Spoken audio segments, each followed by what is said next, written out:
Hello viewers, ఎలా ఉన్నారు అందరూ? భూమి కంపించడం అని వింటేనే మనకి వణుకు పుడుతుంది కదా.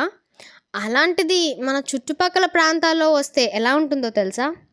ఇవన్నీ ఇప్పుడెందుకు చెప్తున్నావు? 2012 యుగాంతంతో అయిపోయింది కదా అని అంటారా? బికాస్ మన ప్లేస్లో ఏం జరగలేదంటే ఇంకెక్కడ ఏం జరగలేదని కాదండి. ఈ రీసెంట్ టైమ్స్లో వివిధ ప్రాంతాల్లో భూమి కంపించింది. అది ఎక్కడ అనుకుంటున్నారా? Turkey 7.8 magnitude, Morocco 6.8 magnitude, Afghanistan 6.3 magnitude, Nepal 5.7 magnitudeతోని భూకంపం రావడం జరిగింది. అయితే మీకు ఎప్పుడైనా అనిపించిందా అసలు ఈ భూకంపం అనేది ఎందుకు వస్తుందని?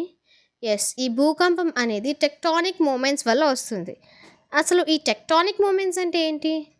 టెక్టానిక్ మూమెంట్స్ అంటే ఏంటంటే ఎర్త్ క్రస్ట్లో ఉన్న ప్లేట్స్ ఫోల్డ్ అయినా, ఫ్లిప్ అయినా, లేక ఓవర్ రైడ్ అయినా భూమి అనేది 2 భాగాలుగా విడిపోవడం జరుగుతుంది ఆ ప్రెషర్ తట్టుకోలేక. అప్పుడు మనకి భూమి కంపించి ఇలా భూకంపంగా మారుతుంది. మరి human loss and property loss ఎందుకు అవుతుంది అని ఆలోచన వస్తుంది కదా. ఎందుకంటే ఈ ల్యాండ్ మీద మనం చాలా కన్స్ట్రక్ట్ చేసాం. బిల్డింగ్స్ అని, హౌసెస్ అని, గుడౌన్స్ అని చాలా కన్స్ట్రక్ట్ చేసాం. సో ఎప్పుడైతే భూమి 2గా విడిపోతుందో ఆ ప్లేసెస్లో ఉన్న ప్రాపర్టీ అనేది విరిగిపోతుంది. దాని ద్వారా human loss and property loss కూడా జరుగుతుంది. కానీ ఈ ఎర్త్ క్వాక్స్ని మనం ఆపగలమా? ఎస్, అసలు ఛాన్సే లేదు. మనం ఎర్త్ క్వాక్ని ఆపలేం. కానీ ఎర్త్ క్వేక్ నుంచి కాపాడుకునే టెక్నిక్స్ కొన్ని ఉన్నాయి.